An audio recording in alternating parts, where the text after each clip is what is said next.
side of digital media is advertising. Well, these groups will generally work on large non-Canadian accounts.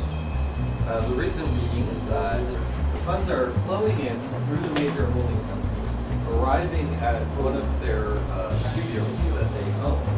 And then that studio will often be partnering with various vendors and angel investors, right? A lot of people disregard this source, and that's a mistake. It takes patience. There's a way that you can actually arrange your work so that you can actually be bringing in the capital and reinvesting it in your company. So the best way to do it is to cycle the scope of the projects that you're working on. So this here, maybe you're working for Coca-Cola and they have a 90-day payment term, such as if your QA team finds a bug, the payment terms get reset. But you need the operating capital to pay those guys while you're waiting for your client to pay you. Because after this large project, you bump back to a small one. Don't underestimate those little projects.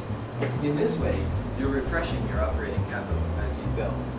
Even though it may be difficult to pay yourself, do it. You cut the amount of taxes down, but now it bites you because you don't have a strong credit rating. Crowdsourcing. Revenue source. Oh, okay. So at this point, you've got a couple of products, right? So what you're really moving along to now is requirements. Regardless if they invest, we already have something for them, so we will never be unprepared for an investor. What do they get out of investment?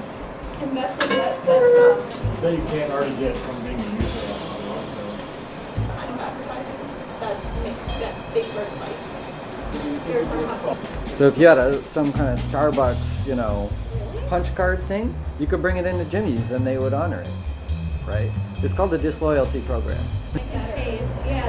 But then it turns into like a MySpace, over credit. Once you get someone who designs the page that shouldn't be designing a page, I think it's crazy. Well, they wouldn't be able to design price range for Like enough that you would just say let's start the inflation. Or beer prices too. Part of it could be a bit deceiving. Like say someone does pay us $2 weeks and then what if they're not doing that great at all? And it's almost like false advertising. You know what I mean?